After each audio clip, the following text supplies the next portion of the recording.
Selamat datang di video perkuliahan pertama pengantar kombinatorik MMM22 yang dosen-dosen lain bagaimana tentang.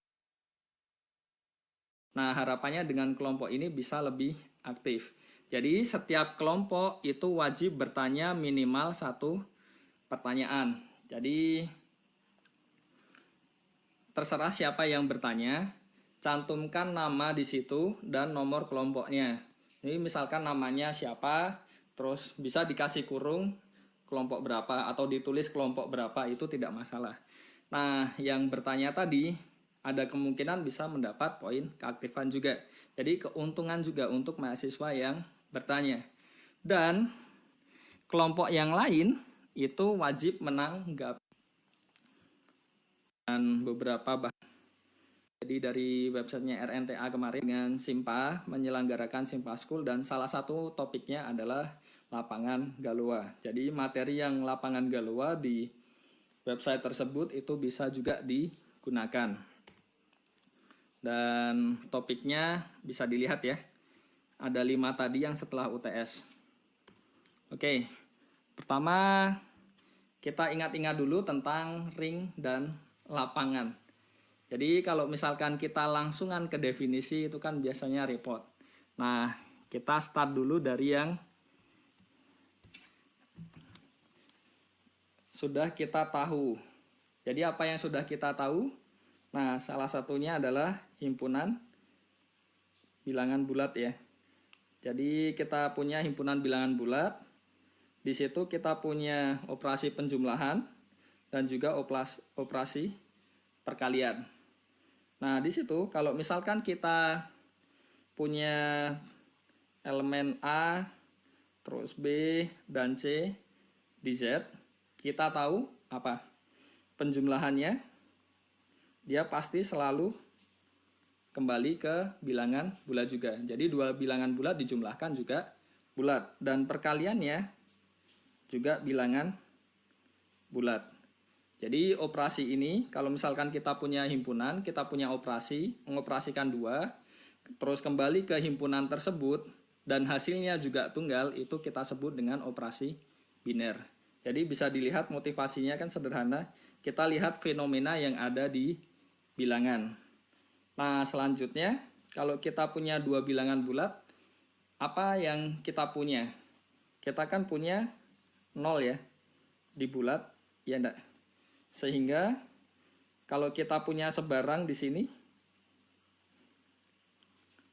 ditambahkan dengan 0, berarti kan ya sama saja dia sendiri, ya kan? Terus yang kedua, kita juga punya, setiap kita ambil suatu bilangan bulat, kita punya negatifnya kan? Sehingga ketika kita tambahkan dengan negatifnya atau kita balik, ya kan, dia akan jadi 0.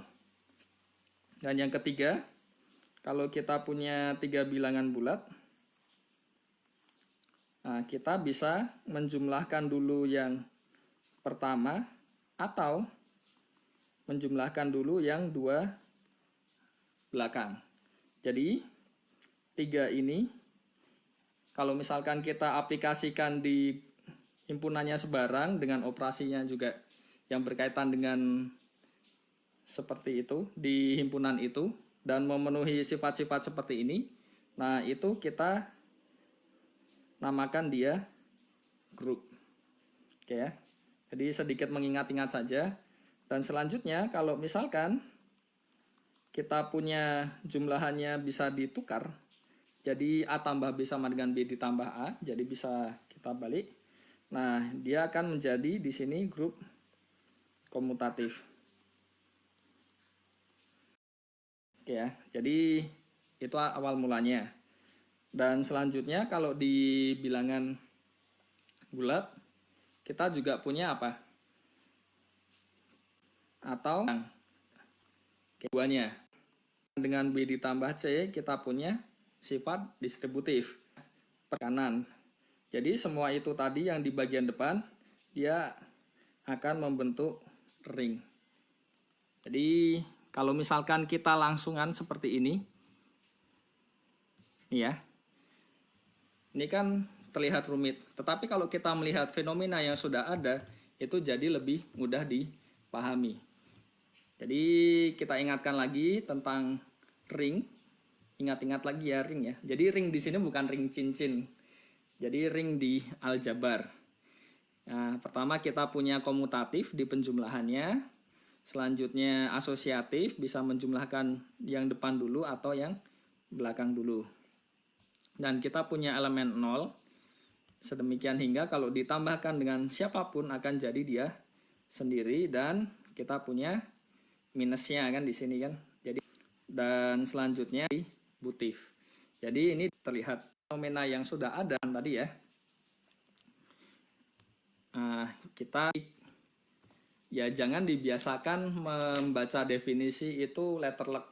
Jadi kita juga harus mengetahui makna di baliknya dan juga motivasinya seperti apa. Oke ya. Dan selanjutnya untuk perkaliannya seperti contoh di bilangan bulat tadi, tidak hanya penjumlahannya kan yang komutatif, ternyata perkaliannya juga iya. Nah, kalau perkaliannya di F plus kali ini juga komutatif, kita sebut dia ring komutatif. Kalau misalkan kita punya F plus kali memenuhi sifat-sifat ini, ada elemen 1 di perkaliannya, sehingga kalau 1 dikalikan setiap elemennya jadi dia sendiri, dan selanjutnya ada inverse terhadap perkaliannya. Nah, kita punya F plus kali ini adalah lapangan. Jadi lapangan di sini maksudnya bukan lapangan bola, tetapi berhingga. Ya, contohnya tadi dia membentuk ring, tetapi karena meskipun dia adanya, jadi contohnya 2 itu tidak ada sesuatu di bilangan bulat yang dikalikan dengan. Jadi misalkan himpunan semua bilangan bulat sini, kita concernnya lebih ke yang berhingga. Oke. Jadi misalkan himpunan semua bilangan bulat Z ini tadi kita definisikan relasi modulo. Apa relasi modulo? Kita definisikan X kongruen dengan Y mod N itu jika dan hanya jika terdapat suatu K bilangan bulat sedemikian hingga X dikurangi Y sama dengan K dikali N. Jadi contohnya kalau misalkan kita melihat jam dinding, ya kan? Kita melihat jam dinding itu melihat jam dinding, ya kan? Kita melihat jam dinding itu kan bisa kita gunakan setiap hari. Padahal setiap hari waktunya kan nambah terus. Kenapa bisa seperti itu? Karena dia setiap 12 jam dia akan kembali lagi. Jadi bagaimana cara kita mengetahui sekarang jam 3 atau sekarang jam 15? Itu kan ya karena dia menunjukkan yang sama. Jadi setiap 12 kita akan kembali. Ya contohnya tadi jam 3 dan jam 15 itu adalah ketika kita melihat jam ya, dia akan menunjukkan posisi yang sama. Oke, jadi bisa ditunjukkan nanti relasi modulo ini merupakan relasi ekuivalensi. Nah, karena dia relasi ekuivalensi, jadinya di bilangan bulat tadi akan terbentuk kelas-kelas ekuivalensi pada Z. Jadi contohnya kalau misalkan kita punya di sini contoh tadi ya, kita punya relasi mod 12, ya kan? Jadi kita punya himpunan bilangan bulatnya di sini, ya kan? Nah, pertama kita punya semua bilangan yang kongruen dengan 0 mod 12, ya kak? Dan semuanya itu kita kumpulkan jadi kelas ekuivalensi 0. Jadi yang kongruen dengan 0 itu jadi satu kelas. Terus selanjutnya yang kongruen dengan 1 jadi satu kelas, dengan 2 satu kelas, dengan 3 satu kelas, dengan 4 satu kelas, 5 satu kelas, terus 6, selanjutnya 7, sini ada 8, ada 9, ada 10, ada 11, ada 12, dan kita hanya punya 12 ini. 12 tadi sudah ya. 12 itu sama saja 0 ya. Jadi ini tidak ada. Nah, jadi kita benar-benar bisa mempartisi bilangan bulat itu jadi 12 kelompok yang masing-masing kelompok itu tidak saling beririsan. Oke ya. Jadi itu yang dimaksud dengan kelas-kelas ekuivalensi. Dan misalkan himpunan kelas-kelas ekuivalensi itu dinotasikan dengan Zn, dan kelas ekuivalensinya yang memuat X dinotasikan dengan X bar, seperti yang saya tuliskan tadi. Nah, kita peroleh Zn itu himpunan semua X bar, di mana X-nya itu bilangan bulat. Dan operasi penjumlahan dan perkalian yang didefinisikan pada Zn itu didefinisikan penjumlahannya seperti ini. Jadi kita menjumlahkan dua kelas tadi, bagaimana caranya? Kita ambil ya elemennya saja, terus dijumlahkan, nanti hasilnya apa, dan kelas dari hasilnya itu yang jadi hasil di sini. Perkaliannya juga sama, kita kalikan dulu dan kelasnya itu jadi hasilnya. Dan bisa dilihat operasinya itu merupakan operasi yang well defined. Jadi tunggal dan akan kembali lagi di Zn. Oke ya. Dan lebih lanjut ya tidak sulit lah untuk menunjukkan bahwa operasi tadi membentuk ring komutatif. Oke, bisa dicek ya. Dan kita akan tunjukkan kalau Zn itu lapangan jika dan hanya jika n-nya bilangan prima. Jadi idenya itu kalau misalkan kita punya Zn itu lapangan, berarti kan kita punya dua elemen dikali jadi 0, pasti salah satunya itu 0. Dan 0 itu berarti kan ya sama saja kelas yang memuat n-nya kan. Dan yang mau tidak mau n-nya harus prima. Dan sebaliknya, kalau misalkan n-nya prima, berarti kalau misalkan dikalikan jadi P, berarti kan salah satunya harus membagi P. Berarti kan sama saja P sendiri kan. Nah, itu idenya. Jadi buktinya, jadi diketahui Zn-nya lapangan, akan ditunjukkan n-nya itu prima. Jadi di sini kita menggunakan pengandaikan. Jadi diandaikan n-nya bukan bilangan prima. Jadi kalau dia bukan bilangan prima, berarti artinya apa? Ketika kita mengalihkan ini sama dengan n, ya kan? Karena Zn-nya lapangan, berarti salah satunya harus 0, ya kan? A-barnya 0 atau B-barnya 0. Berarti apa artinya? Ya karena dia di sini n-nya bukan prima, berarti kan dia tidak mungkin 0 dan b-nya juga tidak mungkin 0. Jadi kontradiksi di situ. Yang benar n-nya harus prima. Terus yang kedua, kalau misalkan diketahui n-nya prima, dia ambil sebarang yang tidak 0, terus kita kalikan. Dan di sini secara khusus kita ambil yang FPB-nya 1. Jadi ketika kita kalikan, ternyata kita bisa menemukan apa di sini? Inverse-nya. Jadi kalau kita bisa menemukan inverse-nya, dan di sini kan kita ambilnya sebarang. Berarti artinya apa? Ya dia jadi lapangan. Oke ya. Sederhana buktinya. Nah, selanjutnya untuk sebarang bilangan prima P, lapangan ZP ini akan disebut lapangan Galois GFP. Jadi untuk memudahkan penulisan daripada semua ada barnya, jadi tanpa barnya ini pun juga yang dimaksud adalah ya anggota GFP. Jadi tetap bisa ditulis hanya X saja untuk mempermudah penulisan. Nah, ini ada beberapa latihan soal untuk dicoba. Jadi sudah saya sampaikan sebelumnya ya. Jadi tunjukkan bahwa relasi ini merupakan ekuivalensi. Untuk membuktikan relasi ekuivalensi apa saja yang harus ditunjukkan? Pertama dia refleksif, terus simetris, dan selanjutnya transitif. Refleksif itu A berelasi dengan A, dia berelasi dengan dia sendiri. Simetris, kalau A berelasi dengan B, berarti B juga berelasi dengan A.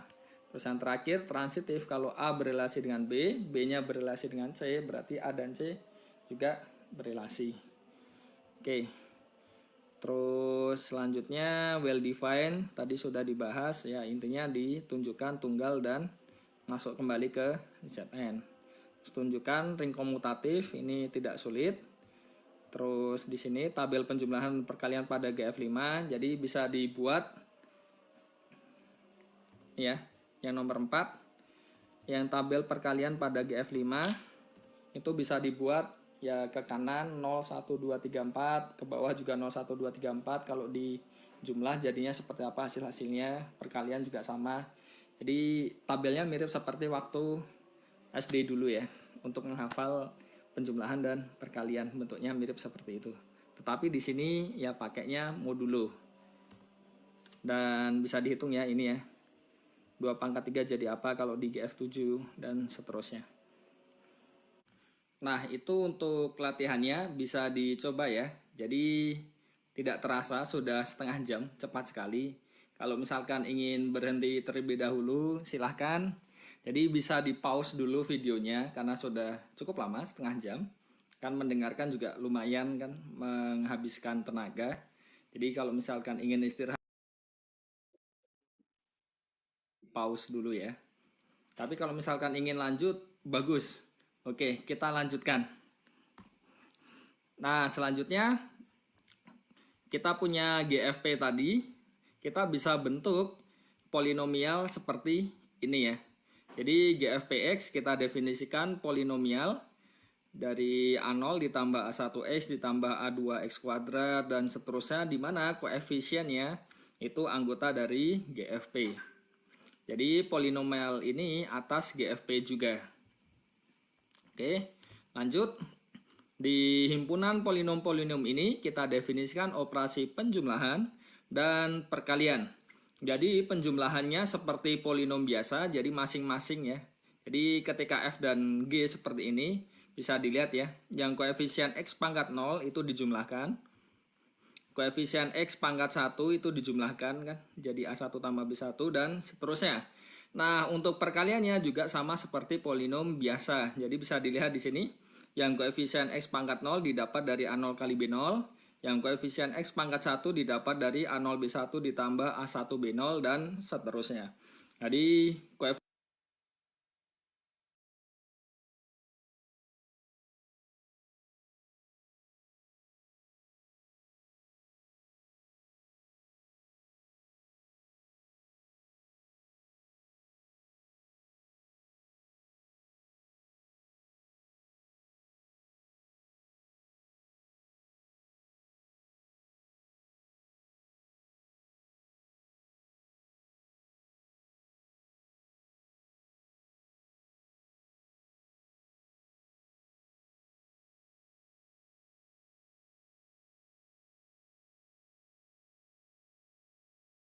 di sini kan, kalau yang penjumlahan ini kan sederhana ya. Untuk menebak koefisien X pangkat N apa? Ya jelas di sini AN ditambah BN. Nah, kalau koefisiennya di perkalian jadi apa?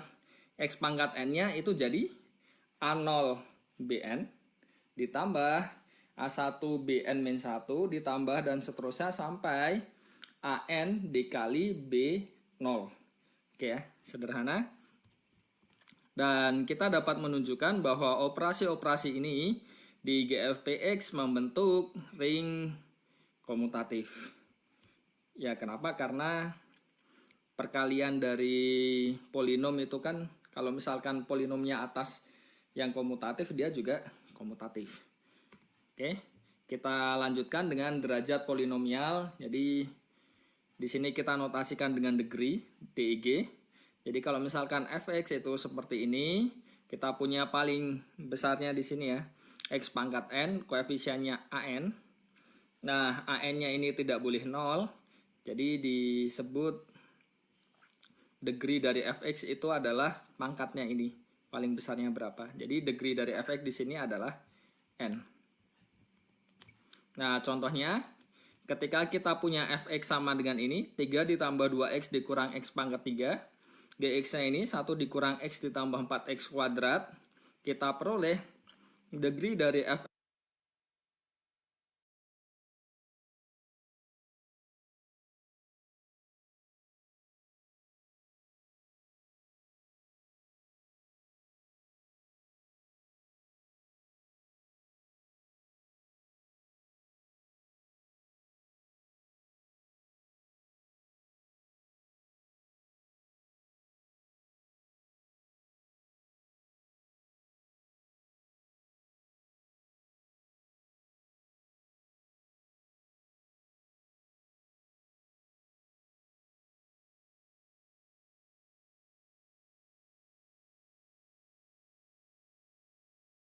X itu sama dengan 3, jelas kan? Karena pangkat terbesarnya adalah 3.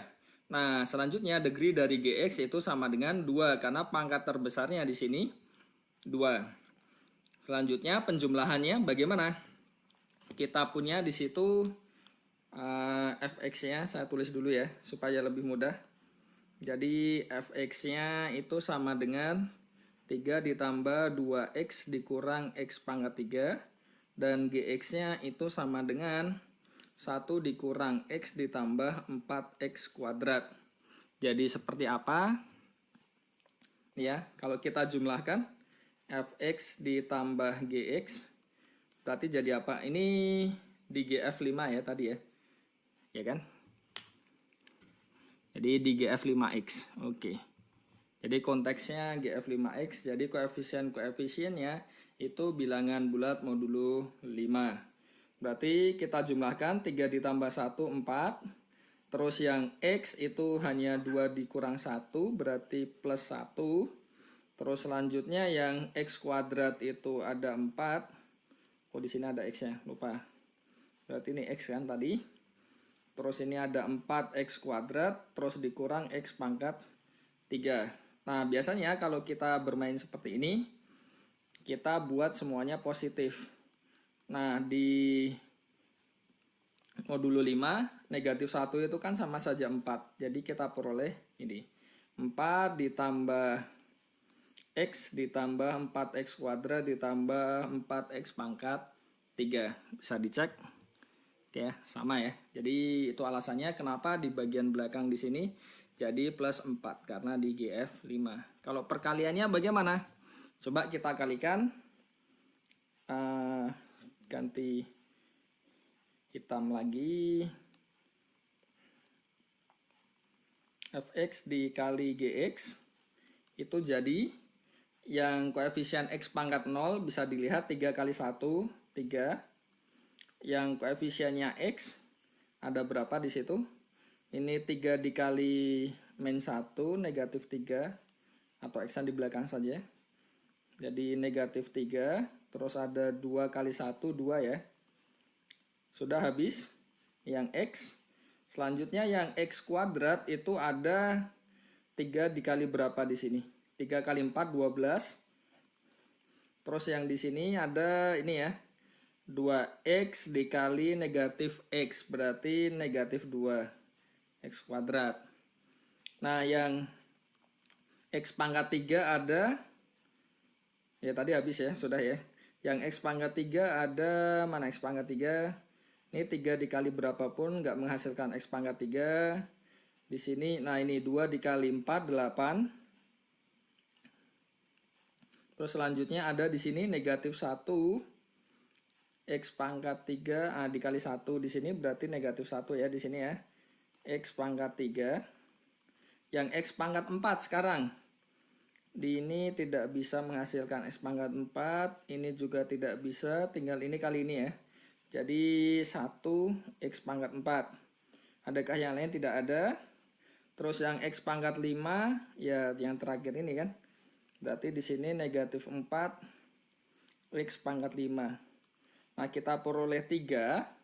Di sini kan negatif 1 sebenarnya. Negatif 1 di GF 5 jadi berapa? Di sini kan sama saja plus 4 ya. Ya kan? X. Terus 12 dikurang 2 ini kan harusnya 10. Tapi di sini 10 di GF5 dia sama dengan 0 ya. Ini sama dengan plus 4 tadi. Terus lanjut lagi, yang X pangkat 3 ada 7 X pangkat 3. Terus ada X pangkat 4, terus terakhir min 4 X pangkat 5. Padahal di GF5 di sini ini sama dengan 2 dan ini sama dengan plus 1. Jadi kita peroleh 3 ditambah 4X. Di sini 0 ditambah 2X pangkat 3 ditambah X pangkat 4 ditambah X pangkat 5. Oke. Jadi itu alasannya kenapa kita bisa mendapatkan seperti ini. Jadi pangkat 4 ditambah X pangkat ditambah 3 ditambah dan ini sama dengan plus 1. Jadi kita peroleh 3 ditambah 4x, di sini 0, ditambah 2x pangkat 3, ditambah x pangkat 4, ditambah x pangkat 5. Oke. Jadi itu alasannya kenapa kita bisa mendapatkan seperti ini. Itu aturan perkaliannya. Oke, lanjut. Kita juga ya seperti di bilangan bulat itu kan kita punya pembagian. Jadi keterbagian maksud saya. Jadi contohnya kalau misalkan kita punya 9 dan 36. Jadi 9 membagi habis 36. Kenapa? Karena terdapat suatu bilangan bulat sehingga 36 itu sama dengan 9 dikali berapa? 4 ya. Nah, di sini juga bisa dibagi dan kita juga ada konsep sisa di sini. Seperti juga di bilangan bulat, ya kan? Jadi contohnya tadi 36 kalau misalkan pembaginya 5. Berarti kan 36 bisa dinyatakan dalam 5 dikali 7 ditambah 1. Dan 1 itu harus kurang dari yang pembaginya tadi. Pembaginya kan 5. Oke, jadi di sini juga kurang lebih idenya sama seperti itu tadi. Kita punya fx gx di GFP siku x dengan degree-nya ini lebih dari sama dengan yang degree gx. Nah, jadi kita membagi dengan gx, di sini hasilnya qx dan ya seperti biasa ya ada sisa. Dan sisanya di sini degree-nya harus kurang dari atau sama dengan degree dari yang gx. Jadi qx-nya hasil bagi dan rx-nya adalah sisa atau residu di sini. Nah, ketika sisanya 0, artinya apa? Fx itu habis dibagi Gx atau Fx dikatakan divisible oleh Gx. Jadi ini istilah lain saja. Contohnya, kalau misalkan kita punya ini, Fx sama dengan ini. Saya catat dulu Fx-nya supaya lebih mudah menjelaskannya. Dengan coret-coretan lagi ya.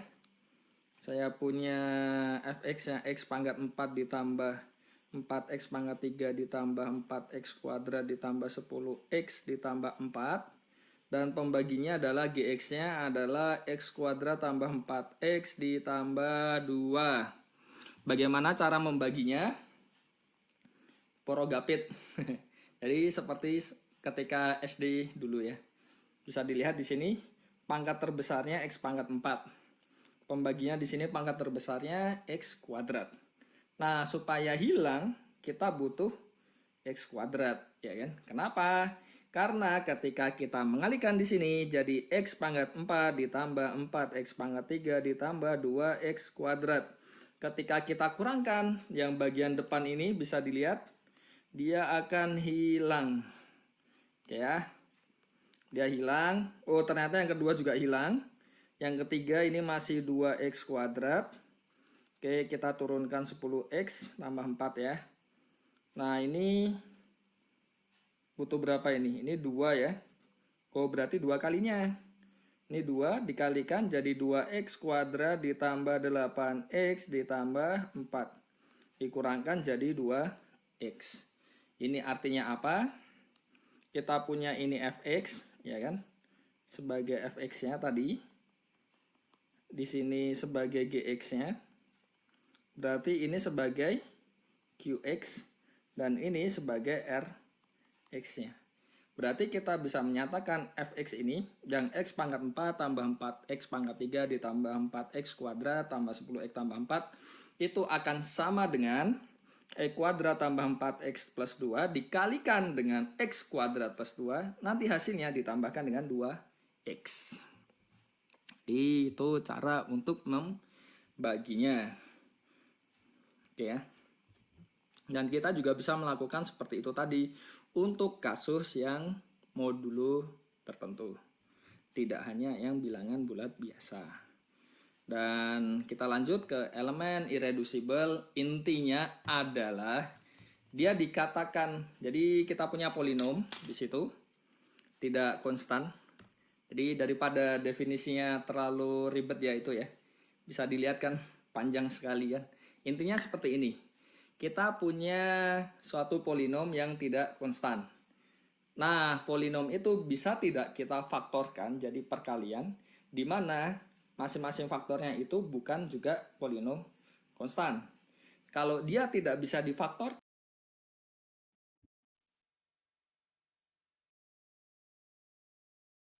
jadi pertama kita membahas tentang ring dan lapangan. Jadi, untuk definisinya, ring dan lapangan. Jadi kita recall ya, dan contoh-contohnya. Dan selanjutnya dari ring komutatif Z, himpunan bilangan bulat ya di sini ya, kita bisa membentuk bilangan bulat modulo. Jadi kita punya relasi ini, modulo itu dengan kriteria seperti ini. Dan dia akan membentuk kelas-kelas ekuivalensi pada Z. Dan selanjutnya kita bisa membentuk himpunan baru dari kelas-kelas ekuivalensi tersebut. Nah, kita juga punya operasinya perkalian dan penjumlahan dan perkalian, dan bisa kita lihat ya, dia well defined. Dan selanjutnya Zn ini membentuk ring komutatif. Dan secara khusus ketika n-nya itu prima, dia akan menjadi lapangan, tidak hanya ring komutatif. Oke ya, untuk buktinya sudah kita bahas. Dan selanjutnya lapangan ZP ini kita sebut dengan lapangan Galois GFP. Dan untuk mempermudah kita juga bisa menuliskan yang X barnya ini yang di GFP itu dengan X saja. Oke, untuk latihannya bisa dicoba kalau ingin mendapatkan nilai bonus. Bisa dicoba dari sekarang karena kalau lihat ya, perhitungan-perhitungan seperti ini terutama di bilangan modulo itu kemungkinan besar beberapa mahasiswa itu masih belum familiar. Jadi untuk perhitungan modulo itu sebenarnya susah-susah gampang. Jadi kalau misalkan sudah terbiasa ya seharusnya tidak kesulitan. Karena ya modulo itu kan sebenarnya seperti berulang saja kan. Jadi ya susah-susah gampang tadi. Kalau misalkan sudah terbiasa seharusnya nyaman. Dan yang perlu diingat adalah di sini tidak hanya tentang bisa menghitung, tetapi juga tentang kecepatan dan keakuratan. Jadi untuk melatih itu semua harus banyak latihan soal. Oke. Nah, kita juga bisa membentuk himpunan semua polinomial ini dan operasi penjumlahan perkalian. Dan selanjutnya kita peroleh dengan operasi tersebut GFP siku X ini membentuk ring komutatif. Nah, kita sudah membahas derajat polinomial karena derajat di sini penting untuk materi nanti.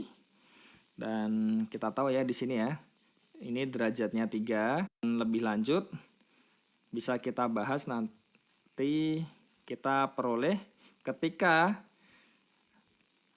pemfaktornya di sini, polinomnya di sini itu irreducible, ternyata dia akan menjadi lapangan. Kenapa? Karena idenya sebenarnya mirip seperti di jadi kalau di himpunan bilangan ya, itu untuk kasus ring biasa kita punya yang namanya ideal maksimal. Jadi kita punya sifat jika R itu ring dan I ideal maksimal, ya kan? Maka R per I-nya itu jadi lapangan, ya kan? Jadi kalau kita punya ideal maksimal itu ring faktornya akan jadi lapangan.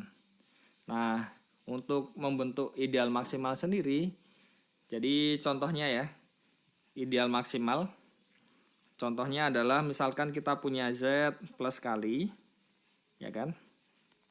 Nah, kita punya subsetnya di sini, contohnya misalkan 7Z. Jadi 7Z ini ideal maksimal di Z. Kenapa? Karena setiap ideal di Z, ya kan, kalau ideal tersebut memuat 7Z, maka I-nya harus sama dengan 7Z. Kan jelas ya. Jadi bisa dilihat di sini, dan ring faktornya apa? Ya jadi Z per 7Z jadi apa? Ini kan ring faktornya kan sama saja GF7 kan, yang sudah kita bahas. Jadi diingat-ingat lagi tentang ring dan lapangan. Nah, kenapa bisa seperti ini? Bisa kita lihat angka 7-nya di sini, ini kan tidak dapat difaktorkan ya kan? Beda kasusnya ketika kita ambil subsetnya itu misalkan yang mudah saja 6Z ya. Nah, ini juga ideal di Z plus kali. Tetapi kita tahu 6 itu bisa difaktorkan jadi 2 dikali 3. Dan 6Z ini bukan ideal maksimal. Kenapa? Karena kita bisa punya 3Z itu tidak sama dengan 6Z ya kan? Tetapi 3Z itu memuat 6Z. Ya enggak? Jadi kita punya ideal lain yang lebih besar daripada yang 6Z. Dan faktanya adalah ketika kita bentuk faktornya, itu dia bukan lapangan. Kenapa? Kita tahu ini kan jadi yang modulo 6 ya. Dan ya seperti yang kita tahu 2 di sini itu tidak punya inverse. Oke. Jadi arahnya kita nanti, kenapa kita ambil yang irreducible? Nah, kasusnya itu sebenarnya mirip seperti yang dibilangan tadi. Jadi kalau misalkan itu tidak bisa difaktorkan, nanti dia ideal yang dibangun oleh polinom tersebut jadi ideal maksimal. Jadi faktornya itu nanti jadi lapangan. Dan kita punya teorema ini, untuk buktinya bisa dicari sendiri, tidak akan dibuktikan sekarang karena keterbatasan waktu. Jadi lapangan ini itu ring komutatif ini itu jadi lapangan jika dan hanya jika V-nya merupakan elemen irreducible. Jadi tidak bisa difaktorkan menjadi 2 yang tak ini ya, yang derajatnya lebih dari sama dengan 1. Oke, nah ketika kita punya V-nya di sini irreducible, derajatnya N, berarti kita peroleh ini jadi lapangan, ya kan? Nah, karena dia lapangan, terus selanjutnya pasti punya elemen-elemen. Nah, elemennya itu berbentuk kelas-kelas. Karena kita punya tadi kelas ekuivalensinya kan, dengan relasi ya modulo dari Vx. Nah, ketika semuanya elemen-elemen di GFP kurung siku X ini dibagi dengan Vx, nanti kita bisa cek ya, sisanya itu jadi F1X. Dan derajatnya dengan pembagian yang di awal tadi yang sudah kita bahas tadi, derajatnya harus kurang dari sama dengan N-1. Jadi F1 ini, nah kita bentuk, kita sebut sebagai representasi standar dari kelas ini. Jadi itu kasusnya mirip seperti kalau kita punya himpunan bilangan bulat modulo 6 lah misalkan ya. Jadi biasanya kita menuliskan 0, 1, 2, 3, 4, 5 ya kan. Kita tidak menuliskannya sebagai 6, 7, 8, 9, 10, 11. Kenapa? Karena ya kita ambil yang kecil untuk merepresentasikan yang tadi ya. Jadi sebenarnya ya cuma mengambil satu di situ untuk representasi, dan biasanya lebih nyamannya itu diambilnya yang paling kecil. Jadi kasusnya mirip seperti yang di bilangan bulat lagi. Tapi ini adalah polinom. Nah, bisa dilihat di sini ya.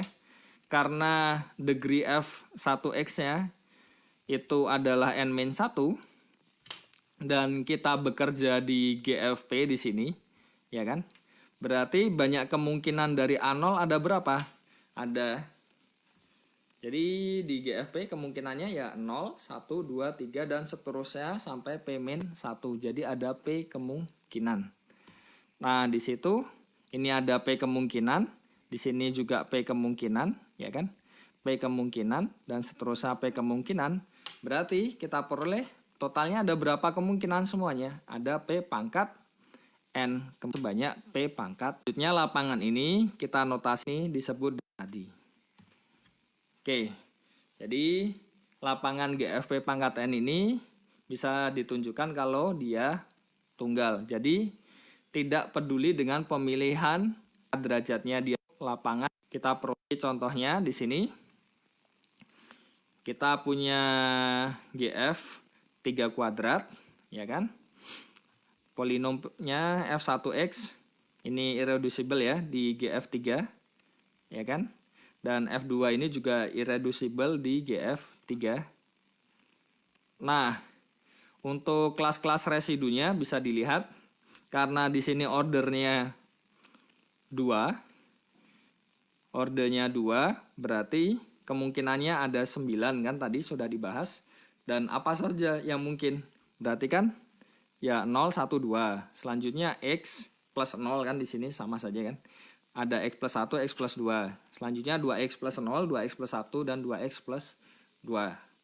Nah selanjutnya untuk kelas-kelas residu relatif terhadap F2 kita peroleh sama kan. Nah bagaimana untuk menunjukkan dia isomorfik? Jadi di sini tidak serta-merta karena elemennya sama persis, terus dipetakan dari misalkan contohnya ini ke sini. Tidak seperti itu. Meskipun ini bisa dilihat ya, semuanya sama kan. Kenapa? Karena kita yang pertama bermain dengan modulus X kuadrat plus 1, dan yang kedua bermain dengan modulus X kuadrat plus X plus 2. Jadi contohnya kalau kita ambil ini ya, X dan X plus 1. Jadi saya catat dulu, F1X-nya itu X kuadrat plus 1 dan F2X-nya itu adalah X kuadrat plus X plus 2. Oke ya. Jadi kita punya ini ya.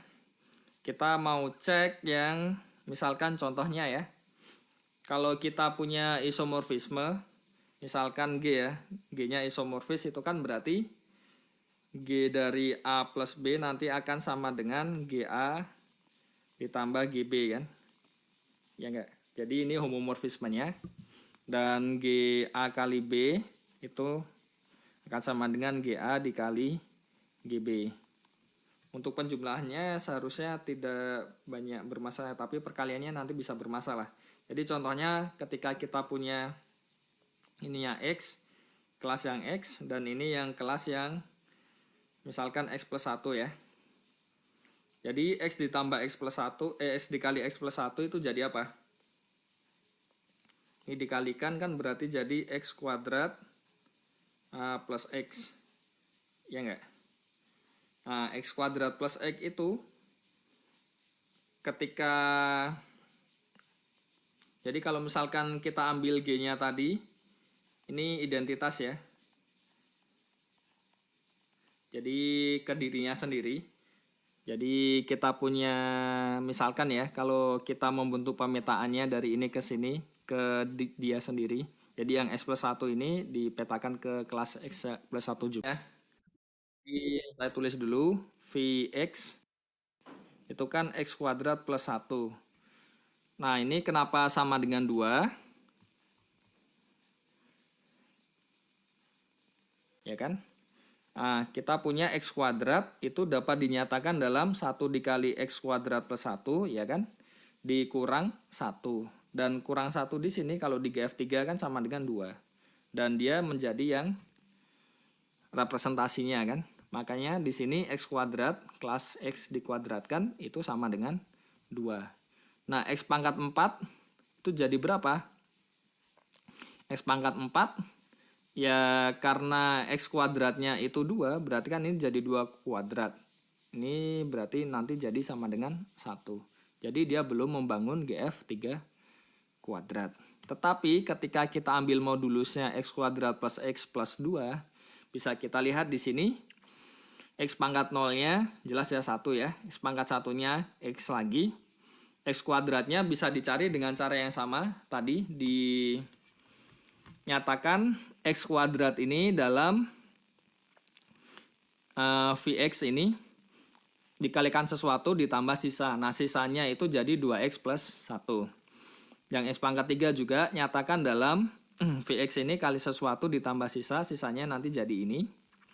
Dan seterusnya. Dan bisa kita lihat dia membangun elemen-elemen tak nol di GF3Q kuadrat. Bisa dilihat, ini kan banyaknya ada 9 kan ordernya. Jadi x kuadrat plus x plus 3 tersebut. Itu cara ngeceknya. Oke ya, bisa dipahami ya.